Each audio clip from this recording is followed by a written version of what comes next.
नमस्कार। दैनिक पत्रपत्रिकाको संगालो कार्यक्रम अखबारमा स्वागत छ। साथमा छु म निर्मला ठकुराठी। आज मिति 2079 साल असोज महिनाको 29 गते शनिबार, तदनुसार 2022 अक्टोबर 15 तारिक, नेपाल सम्वत 1142।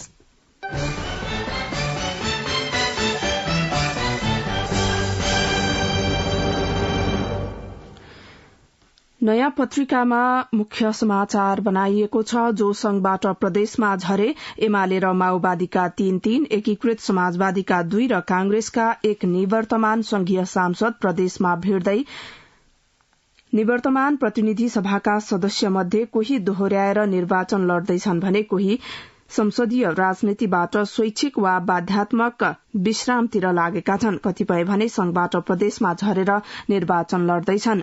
उनीहरूमध्ये केही मुख्यमन्त्रीका आकांक्षी पनि छन्।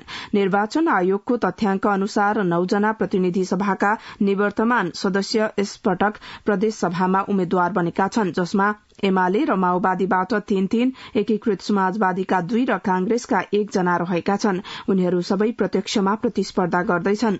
आयोगका अनुसार प्रतिनिधि सभाका 115 सदस्य कुनैमा उम्मेद्वार नबनी चुनावी प्रतिस्पर्धाबाट बाहिरिएका छन्, जसमा एमालेका 39, कांग्रेसका 28, माओवादीका 26, एकीकृत समाजवादीका 11, जसपाका 5, लोसपाका 3 र स्वतन्त्र 3 जना रहेका छन्। 2074 को निर्वाचनमा पराजित कतिपय संविधान सदस्य पनि अहिलेको सत्ता गठबन्धनका कारण प्रदेशमा खुम्चिन बाध्य भएका छन्। समानुपातिक तर्फ नदोहोर्याउने अधिकांश दलहरूको नीति अनुसार उनीहरू प्रदेश सभामा प्रत्यक्षतर्फ मात्रै आएका हुन्।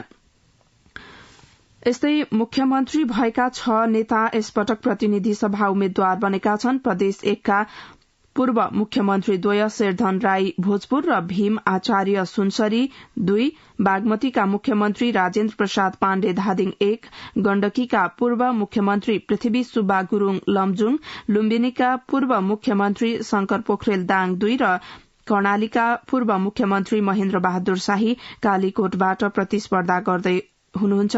लुम्बिनीका मुख्यमन्त्री कुल प्रसाद केसी र सुदूरपश्चिमका त्रिलोचन भट्टले यसपटक टिकट पाउनु भएन।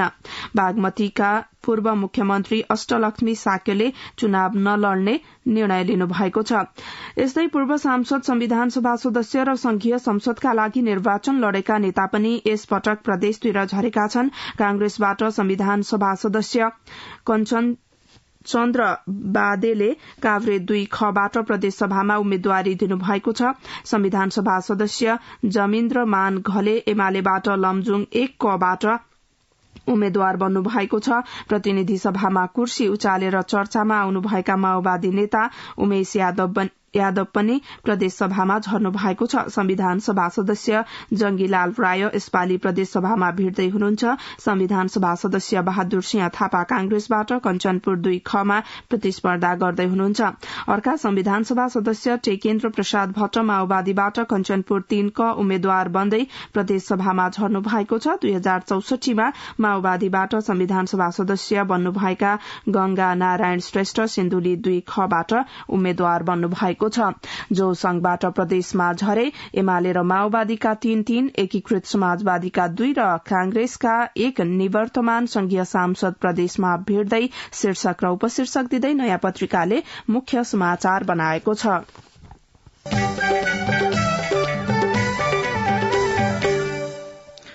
टिकट वितरणमा वंशवाद शीर्षकमा नागरिकले समाचार बनाएको छ।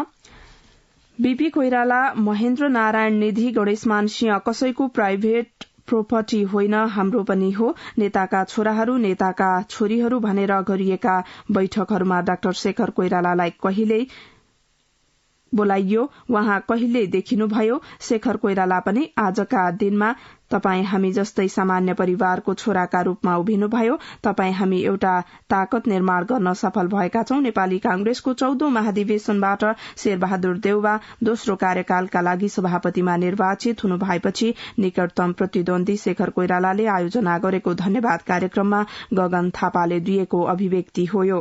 बीपी कोइराला पुत्र शशांक, गणेशमान सिंह पुत्र प्रकाशमान, गिरिजा प्रसाद कोइराला पुत्री सुजाता र महेन्द्र नारायण निधि पुत्र मुखपात्र विमलेन्द्र प्रति थापाको यो भनाई लक्षित थियो।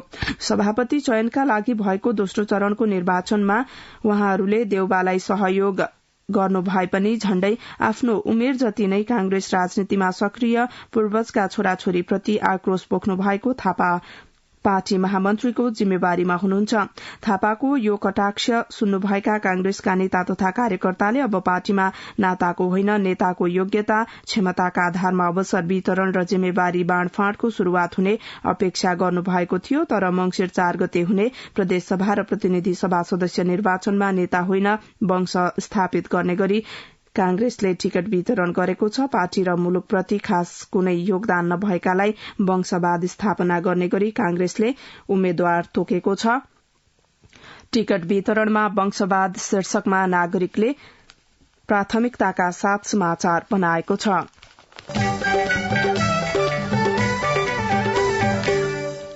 बागीले बढ़ाए चुनौती शीर्षकमा कान्तिपुरले मुख्य समाचार बनाएको छ। सत्ता र प्रतिपक्ष दुवै गठबन्धनलाई बागी उम्मेद्वारबाट चुनौती बढ़ेको छ।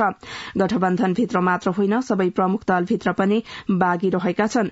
एमाले र जसपा गठबन्धन विरूद्ध प्रतिनिधि सभाका 15 क्षेत्रमा बागी उम्मेद्वारी परेको छ, जसमा 8 उम्मेद्वार एमाले विरूद्ध नै छन्। मध्य प्रदेशमा मात्र प्रभु शाह समूहले 17 स्थानमा बागी दिएको छ। एमाले स्थायी समिति सदस्य शाहले पार्टीको टिकट खल्तीमा लुकाएर स्वतन्त्र उम्मेद्वारी दिनुभएको हो। माओवादी छाडेर 2 वर्ष अघि एमाले प्रवेश गर्नुभएका शाहलाई सत्ता गठबन्धनले समर्थन गरेको छ। निर्वाचन क्षेत्र र प्रदेशबाट समेत सिफारिश भए पनि नेतृत्वबाट टिकट नपाउनु भएका एमाले पूर्व उपमहासचिव घनश्याम भूषाल रूपन्देही 1 बाट स्वतन्त्र उम्मेद्वार बन्नु भएको छ। एमालेका छविलाल विश्वकर्मासँगको प्रतिस्पर्धामा भूषाललाई सत्ता गठबन्धनले समर्थन गरेको छ। यस्तै काठमाण्डु 7 मा एमालेका श्याम घिमिरे विरूद्ध पूर्व मन्त्री रामवीर मानन्धर उम्मेद्वार बन्नु भएको छ। दाङ 1 मा शान्ता चौधरी विरूद्ध गंगा चौधरी उम्मेद्वारी बन्नु भएको छ। दुवैजना निवर्तमान सांसद हुनुहुन्छ। दैलेख 1 एमालेका रविन्द्र राज शर्मा विरूद्ध गोपाल नेपाली बागी बन्नु भएको छ। त्यस्तै सुनसरी 1 मा तालमेल हुँदा जसपाका अशोक राईले टिकट पाउनु भएपछि एमालेका मनोज मोन्याङबोले बागी उम्मेद्वारी दिनुभएको छ। उहाँ धरानका पूर्व मेयर हुनुहुन्छ। त्यस्तै सर्लाही 1 मा पनि लालबन्दीका पूर्व मेयर मानबहादुर खड्काले बागी उम्मेद्वारी दिनुभएको छ। त्यहाँ जसपाका प्रमोद शाहले टिकट पाउनु भएको छ। सत्ता गठबन्धनमा बागी उम्मेद्वार झन धेरै छन्। एकीकृत समाजवादीका नेता झलनाथ खनाल उम्मेद्वार रहेको इलाम 1 मा कांग्रेसका पुराना नेता विक्रम पाण्डे बागी उठ्नु भएको छ। उहाँको उम्मेद्वारी फिर्ता लिन लगाउने कांग्रेसको प्रयास सफल भएन। इलाममा कांग्रेस र एकीकृत समाजवादी बीच गत स्थानीय निर्वाचनदेखि सम्बन्ध राम्रो छैन। स्थानीय तहमा कांग्रेससँग गठबन्धन गरे पनि कार्यपालिका र जिल्ला समन्वय समितिको निर्वाचनमा एकीकृत समाजवादीले एमालेसँग तालमेल गरेको थियो। प्रधानमन्त्री भइसकेको नेताले स्थानीय तहमा पार्टीलाई मिलाउनु पर्थ्यो। त्यसको असर अबको निर्वाचनमा नपर्ला भन्न सकिन्न। कांग्रेसका एक नेताले भन्नुभयो। उक्त क्षेत्रमा एमालेबाट जिल्ला अध्यक्ष महेश बस्नेत उम्मेद्वार हुनुहुन्छ। बागीले बढ़ाए चुनौती शीर्षकमा कान्तिपुरले मुख्य समाचार बनाएको छ।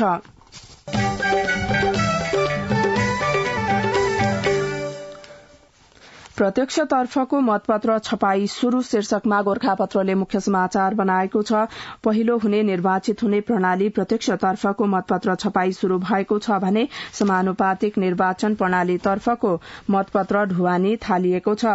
8 जिल्लाका लागि आवश्यक समानुपातिक तर्फको मतपत्र शुक्रबार ढुवानी गरिएको निर्वाचन आयोगले जनाएको छ। आयोगका प्रवक्ता शालिग्राम शर्मा पौडेलका अनुसार असोज 31 गते भित्र 35 जिल्लामा मतपत्र ढुवानी सम्पन्न भइसक्नेछ। कार्तिक पहिलो साताभित्र समानुपातिक तर्फको मतपत्र सबै जिल्लामा पुगिसक्ने उहाँले बताउनुभयो। हिजो सोलुखुम्बु, ओखलढुङ्गा, सप्तरी, सिराहा, उदयपुर, धनुषा सहितका 8 जिल्लामा 7 वटा ट्रकमा मतपत्र पठाइएको छ।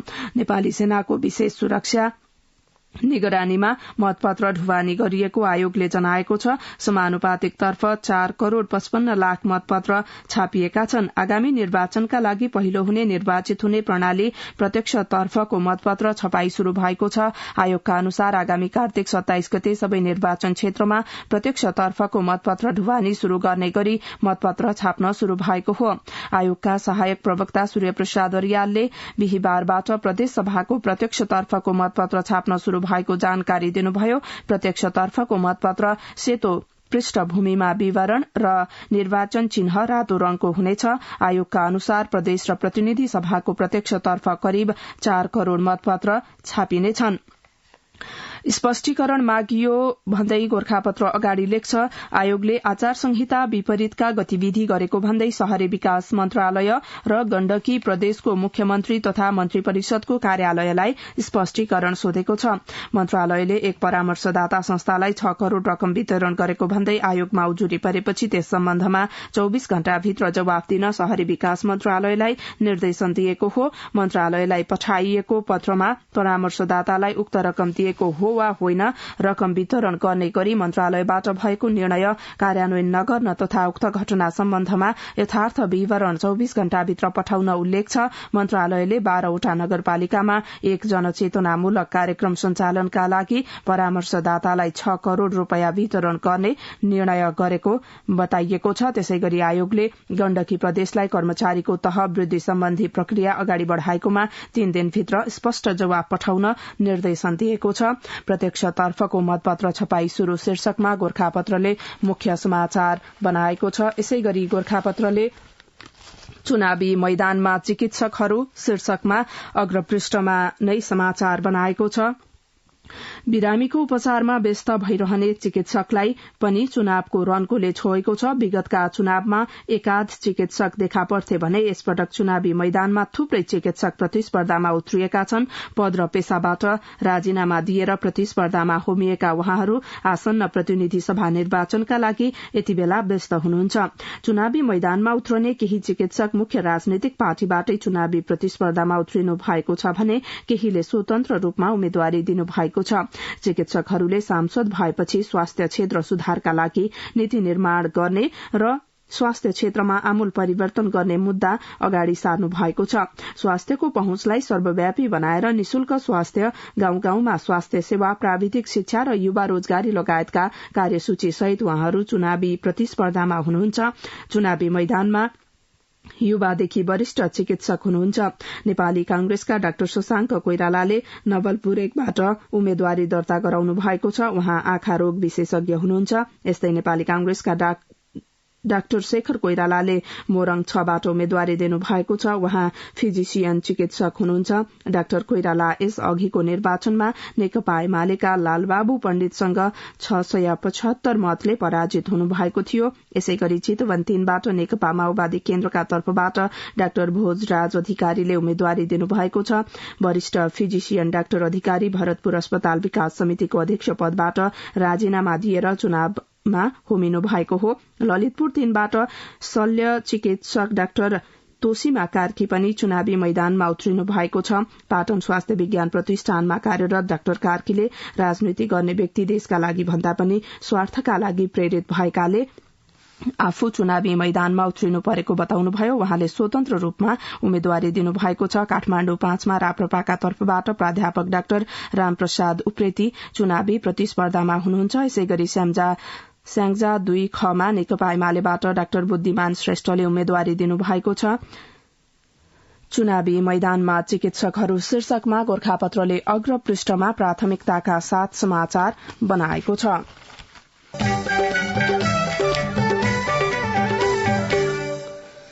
विलासिताका वस्तुमाथिको आयात प्रतिबन्ध 29 मंगिरसम्म लम्ब्याइयो शीर्षकमा राजधानीले समाचार बनाएको छ। सरकारले केही विलासिताका वस्तुमाथि लगाउँदै आएको आयात प्रतिबन्धलाई आगामी मंगिर मसान्तसम्मका लागि कायमै राख्ने निर्णय गरेको छ।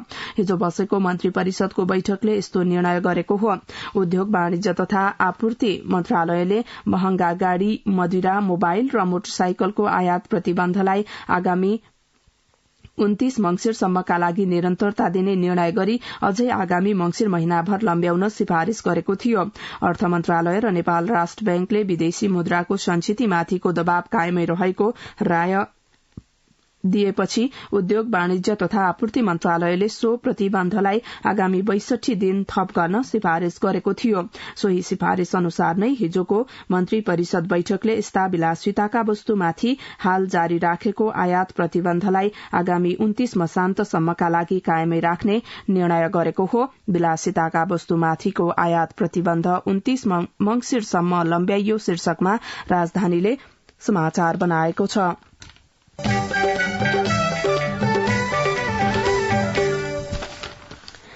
नेपाली कांग्रेसको घोषणापत्र संघीयता कार्यान्वयन प्राथमिकतामा शीर्षकमा गोर्खापत्रले अग्रपृष्ठमा समाचार बनाएको छ।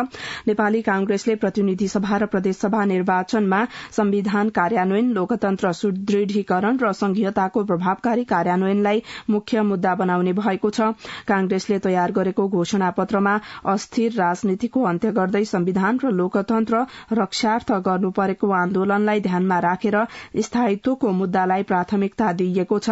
कांग्रेस केन्द्रीय कार्य सम्पादन समितिको हिजो सानेपामा सम्पन्न बैठकमा महामन्त्री एवं घोषणापत्र तयारी समिति संयोजक विश्व प्रकाश शर्माले प्रस्तुत गर्नुभएको घोषणापत्रको मस्यौदामा संसदीय शासन प्रणालीमाथि हुन सक्ने खतराका बारेमा दृष्टिकोण अगाडि सारिएको छ। कार्य सम्पादन समितिको बैठकले प्रारम्भिक मस्यौदामा प्राप्त सुझावहरू समावेश गर्ने गरी पारित गरेको छ। कांग्रेसका सहमहामन्त्री जीवन परियारले निरन्तरतामा नवीनता भनिएको घोषणापत्रमा संविधान र लोकतन्त्र रक्षाको प्रतिबद्धता व्यक्त गरिएको बताउनुभयो। वहाँले तत्कालीन नेपाल कम्युनिष्ट पार्टी नेकपा सरकारले गरेको संसदीय शासन प्रणाली विरूद्ध विभिन्न गतिविधिलाई ध्यानमा राखेर कांग्रेस नेतृत्वको सरकारले जारी गरेको संविधानको अपनत्व ग्रहण गर्ने गरी घोषणापत्र बनाइएको बताउनुभयो। नेपाली कांग्रेसको घोषणापत्र संघीयता कार्यान्वयन प्राथमिकतामा शीर्षकमा गोर्खापत्रले समाचार बनाएको छ।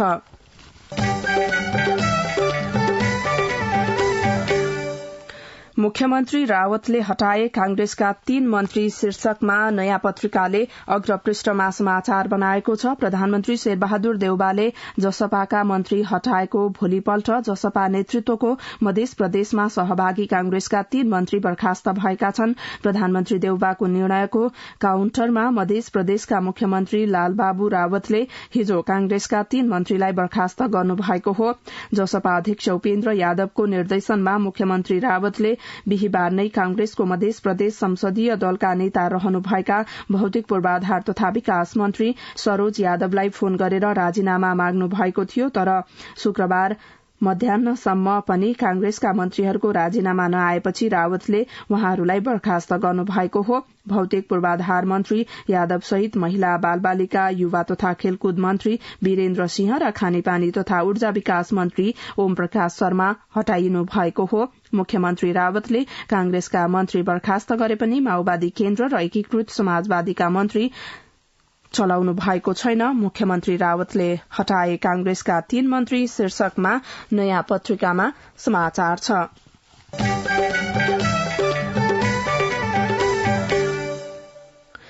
माफियाबाट जोगियो करोड़ौं सम्पत्ति शीर्षकमा नागरिकले समाचार बनाएको छ। सामुदायिक स्वास्थ्य इन्स्टिच्यूट आईसीएच को करोड़ौंको चल अचल सम्पत्ति माफियाको नियन्त्रणमा जानबाट रोकिएको छ। सर्वोच्च अदालतले माफियाले दायर गरेको रिट खारेज गरेर संस्थाका पक्षमा फैसला गरेको छ। शंकर राज जोशी, ज्योति कडेल लगायतले संस्थाको टिकापुर, धनगढ़ी र महेन्द्रनगरमा रहेको चल अचल सम्पत्ति सामुदायिक स्वास्थ्य सहकारी लिमिटेडका नाममा हुनुपर्ने भन्दै 2069 मा सर्वोच्चमा रिट दायर गर्नु भएको थियो।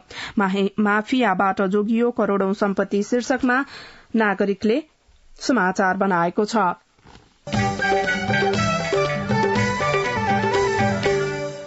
रेडियो नेपालबाट कार्यक्रम अखबार सुन्दै हुनुहुन्छ। एकैछिन विज्ञापन र सन्देश।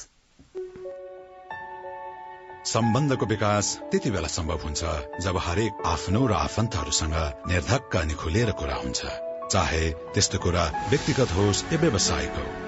नेपाल टेलिकमको सर्र चल्ने वाइफाई, खर्र जाने बल्क एसएमएस, हुरहुरी चल्ने 4G इन्टरनेट, सलल जोडिने ती CUG नेटवर्क अनि आहा कति रमाइलो एनडीटीभी। बाँकी त सब मनको कुरा न हो। नेपाल टेलिकम, राष्ट्रको संचार। अब बाँकी प्रसंग छोटकरीमा। एमालेको सूची सार्वजनिक शीर्षकमा नयाँ पत्रिकाले समाचार बनाएको छ। एमाले आगामी मंगिर 4 मा हुने आम निर्वाचनका लागि प्रतिनिधि सभा सदस्य र प्रदेश सभा सदस्यका उम्मेद्वारको सूची सार्वजनिक गरेको छ। पार्टी केन्द्रीय कार्यालयले हिजो सार्वजनिक गरेको सूची अनुसार एमाले 165 निर्वाचन क्षेत्र मध्ये 141 वटा निर्वाचन क्षेत्रमा उम्मेद्वारी दिएको छ। केन्द्रीय प्रचार विभागका सचिव गगन विष्टका अनुसार बाँकी 24 सीट मध्ये 17 seat Jaspa, 3 seat Raprapa, 1 seat कांग्रेसको विद्रोही समूह र 1 सीट कांग्रेसको बीपी समूहलाई छाडिएको छ। त्यस्तै 1 सीटमा पश्चिम नवलपरासीमा हृदय त्रिपाठीलाई समर्थन गरेको छ। रौतहटमा आधिकारिक उम्मेद्वार प्रभु शाहले नै स्वतन्त्र उम्मेद्वारी दर्ता गरेपछि सीट रिक्त छ। त्यस्तै प्रदेशमा 330 मध्ये 42 सीट जसपालाई छाडेको एमाले राप्रपालाई 4 सीट छाडेको छ। एमालेको समर्थनमा राप्रपाले प्रदेशमा 4 सीटमा चुनाव लड्दैछ। एमालेको सूची सार्वजनिक शीर्षकमा नयाँ पत्रिकाले समाचार बनाएको छ।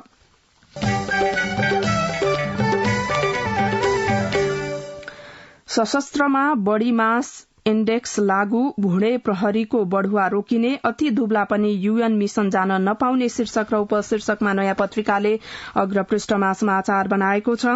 सशस्त्र प्रहरी बलमा अति मोटा र अति दुब्ला कर्मचारी बढ़ुवा र कमाण्ड लगायतका अवसरबाट वञ्चित हुने भएका छन्। कर्मचारीको शारीरिक तन्दुरूस्ती कायम गरी कार्य सम्पादन चुस्त बनाउन सशस्त्रले नयाँ कार्यविधि लागू गरेको छ, जस अनुसार उचाइ अनुसारको तौलको मापदण्ड तोकिएको छ। सशस्त्रमा बढ़ी मास इण्डेक्स लागू, भुडे प्रहरीको बढ़ुवा रोकिने, अति दुब्ला पनि यूएन मिशन जान नपाउने शीर्षक र उपशीर्षकमा नयाँ पत्रिकाले समाचार बनाएको छ।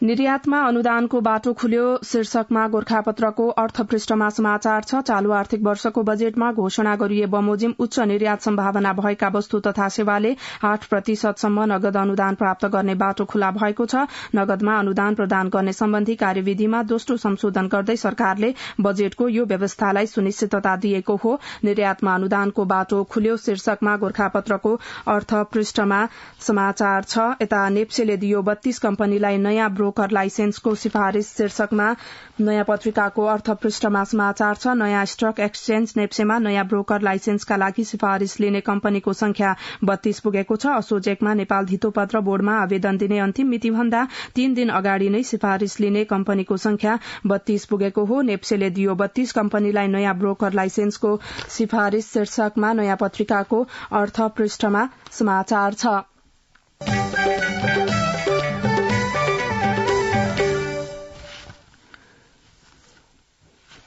राष्ट्रिय खेलकुद प्रारम्भ शीर्षकमा गोरखापत्रले अग्रपृष्ठमा समाचार बनाएको छ। एकताबद्ध देश खेलकुदको सन्देश मूल नाराका साथ 9औं राष्ट्रिय खेलकुद पर्यटकीय प्रदेश गण्डकीमा हिजो राष्ट्रिय खेलकुदको 9औं संस्करण औपचारिक रूपमा शुरू भएको छ। उपराष्ट्रपति नन्दबहादुर पुनले 9औं राष्ट्रिय खेलकुद विधिवत रूपमा शुरू भएको घोषणा गर्दछु हिजो साँझ पोखरा रंगशालामा उद्घोष गर्नुभयो। जुन उद्देश्यसँगै घरेलु खेलकुदको सबभन्दा ठूलो मेलाको 9औं संस्करण औपचारिक रूपमा प्रारम्भ भएको हो। 16,500 दर्शक क्षमताको पोखरा रंगशालामा भएको उद्घाटन समारोहमा उपराष्ट्रपति पुनले नेपालको सबभन्दा ठूलो खेलकुद मेला आयोजना गर्न पाएकोमा गण्डकी प्रदेशलाई बधाई दिँदै खेलाड़ीहरूलाई सफलताको शुभकामना दिनुभयो। काठमाण्डुपछि पोखरा दोस्रो पटक घरेलु खेलकुदको सबभन्दा ठूलो मेला 2 पटक आयोजना गर्ने शहर बनेको छ। 2077 सालमा हुनुपर्ने 9औं राष्ट्रिय खेलकुद कोरोना र अन्य विविध कारणले ढिला भएको हो। यो सँगै कार्यक्रम अखबारको निर्धारित समय सकियो। यसपछि कार्यक्रम अन्तर्संवाद सुन्न सक्नुहुनेछ। हवस् त, नमस्कार।